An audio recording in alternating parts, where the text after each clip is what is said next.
Hi all, welcome back to my YouTube channel. Before starting this video, please subscribe to my channel for more updates plus bell icon.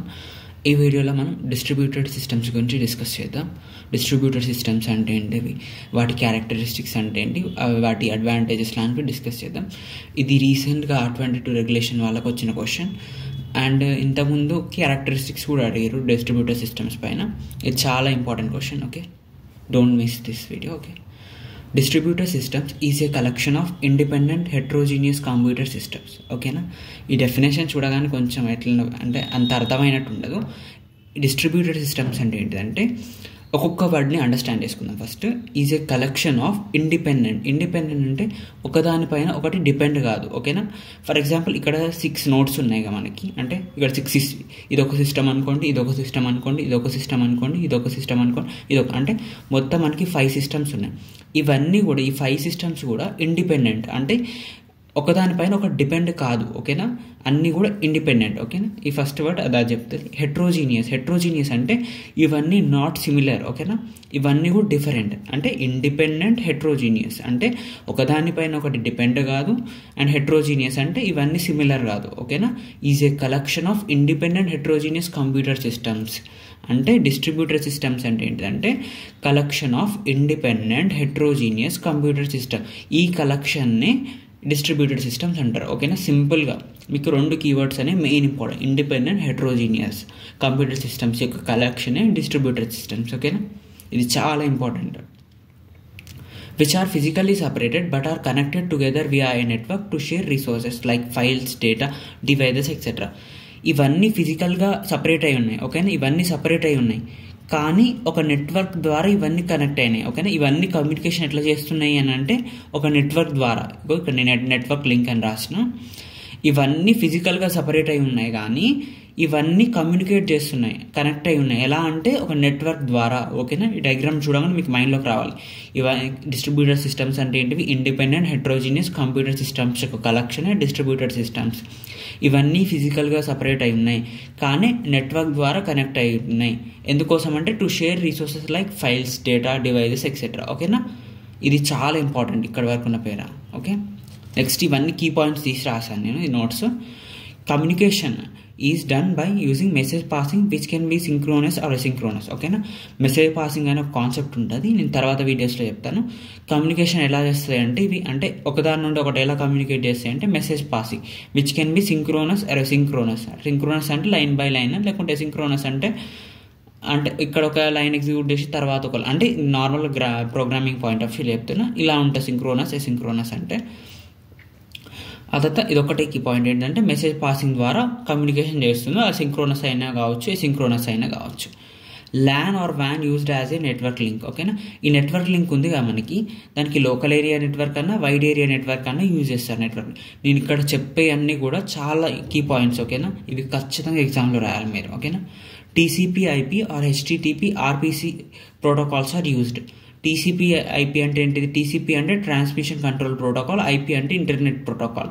ఇది మీరు computer network సబ్జెక్ట్లో చదువుకుంటారు. Okay, ఇక్కడికైతే just మీరు సింపుల్గా TCP/IP. HTTP అంటే మీకు already తెలుసు, hyper text transfer protocol. RPC అంటే నాకు కూడా తెలియదు RPC ప్రోటోకాల్ ఏంటిదో, కానీ ఈ ప్రోటోకాల్స్ అయితే యూజ్ చేస్తారు. సింపుల్గా TCP/IP అంటే TCP అంటే ట్రాన్స్మిషన్ కంట్రోల్ ప్రోటోకాల్, IP అంటే ఇంటర్నెట్ ప్రోటోకాల్, HTTP అంటే hypertext transfer protocol, RPC protocols are used. మీరు ఎక్స్పాండ్ చేసి రాయాల్సిన అవసరం లేదు, షార్ట్ కట్ ఇలా గుర్తుపెట్టుకుని రా. మెయిన్ కీ పాయింట్స్ ఇవి. LAN or WAN used as a network link. TCP, HTTP, RPC protocols are used. Message passing is used to communication, used for communication. Independent heterogeneous computer systems యొక్క collection distributed systems. ఈ diagram ఇవన్నీ చాలా important. Okay, the main intention of distributed system is working towards a common goal. ఈ main intention ఏంటిదంటే distributed systems working towards a common goal. ఇవన్నీ కూడా common goal కోసమే work చేస్తాయి. ఓకేనా, ఇక్కడ ఎన్ని సిస్టమ్స్ ఉన్నా కూడా వీటి గోల్ అంతా కూడా ఒకటే. ఓకేనా, ఎగ్జాంపుల్స్ చూసుకుంటే Mac, Micro, Solaris, cloud computing platforms like Amazon Web Services, Microsoft Azure, Google Cloud Platform. ఇవన్నీ ఎగ్జాంపుల్స్. ఓకేనా, Mac, Micro, Solaris ఇవన్నీ ఎగ్జాంపుల్స్ కూడా గుర్తుపెట్టుకోండి, ఎందుకంటే ఇవి చాలా షార్ట్గా ఉంది కంటెంట్. మామూలుగా మీరు రాస్తే ఒక సైడ్ అయితే వచ్చేస్తుంది మీకు, ఇంకొక సైడ్కి మాత్రం క్యారెక్టరిస్టిక్స్ రాసుకోవచ్చు. టైప్స్లో ఏముంటాయి అంటే peer to peer client server systems.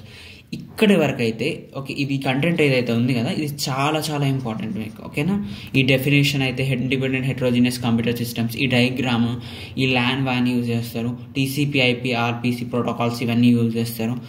ఇవి సిస్టమ్స్ అన్ని కూడా కామన్ గోల్ కోసం వర్క్ చేస్తాయి. ఇవన్నీ ఫిజికల్గా సపరేట్ అయి ఉన్నాయి కానీ ఒక నెట్వర్క్ ద్వారా కనెక్ట్ అయి ఉన్నాయి. మెసేజ్ పాసింగ్ యూజ్ చేసి కమ్యూనికేషన్ చేస్తారు. ఇది చాలా చాలా ఇంపార్టెంట్. ఓకే, ఈ ఎగ్జాంపుల్స్ రాయాలి. ఓకే, ఇందులో 2 టైప్స్ ఉంటాయి, peer to peer client server system. ఇవి అంత ఇంపార్టెంట్ కాదు కానీ చూపెడతాం మీకు. ఓకే, డయాగ్రామ్స్ అయితే ఇట్లా ఉంటాయి. ఓకేనా, జస్ట్ డయాగ్రామ్స్ గుర్తుపెట్టుకోండి, ఇవి అసలు అంత ఇంపార్టెంట్ కావు.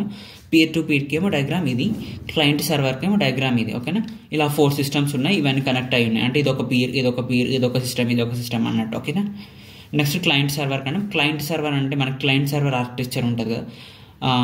క్లయింట్ ఏమో సర్వర్కి మెసేజెస్ పంపిస్తాడు. ఫర్ ఎగ్జాంపుల్ వెదర్ స్టేషన్ ఉందనుకో, కొన్ని వెదర్ స్టేషన్స్ ఉంటాయి. ఆ వెదర్ స్టేషన్ అనేది మెయిన్ వెదర్ సర్వర్కి ఏం చేస్తే ఇన్ఫర్మేషన్ పంపిస్తాయి. ఓకే, ఇక్కడ ఈ వెదర్ ఇలా ఉంది అంటే ఈ తెలంగాణలో వెదర్ ఇక్కడ ఇలా ఉంది, ఆంధ్రప్రదేశ్లో వెదర్ ఇక్కడ ఉంది అంటే తెలంగాణలో ఒక వెదర్ స్టేషన్ ఉంటుంది, ఆంధ్రాలో ఒక వెదర్. ఈ 2 వెదర్ స్టేషన్స్ కలిపి ఒక మెయిన్ వెదర్ స్టేషన్కి ఇన్ఫర్మేషన్ పంపిస్తాయి. ఇది జస్ట్ ఎగ్జాంపుల్ చెప్తున్నాను మీకు. మామూలుగా క్లయింట్ సర్వర్ సిస్టంలో ఇది యూజ్ చేస్తారు. ఓకే, టైప్స్లో client server system, peer to peer, 2 diagrams చేయండి. ఓకేనా, టైప్స్ ఏమి ఉన్నాయి, 2 ఉన్నాయి. Peer to peer client server system. ఎవరైనా స్క్రీన్ షాట్ తీసుకోవాలనుకుంటే తీసుకోండి ఫస్ట్. ఓకే,